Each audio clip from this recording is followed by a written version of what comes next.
In this video, I will guide you on how to fix profile picture change issue on Instagram. The first thing you want to do is launch open the Instagram app on your device. Now you want to check your internet connection. Make sure that your internet is secure and stable. You can switch between Wi-Fi and mobile data and check.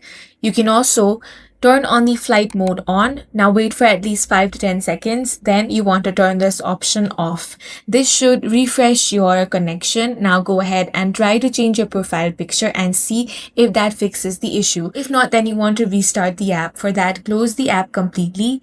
Then you want to relaunch it again and check. Next, you want to log out and log back in. For that, tap on the profile icon at the bottom right corner. Then tap on the three lines at the top right corner of your screen. Now, scroll all the way down and find the option of log out. Tap on that. Once you have logged out, you again want to log back in and then try to change your profile picture. Next, you want to update the app. For that, head over to Play Store or App Store. Now tap on the search bar and here you want to search Instagram. If you find an update option, tap on that and update the app to the latest version. You can also try reinstalling the app. For that, uninstall Instagram and then install it again from Play Store. Then log into your account and see if that fixes your issue. That's all for this video. If you found it useful, make sure to hit the like button and subscribe for more videos like this.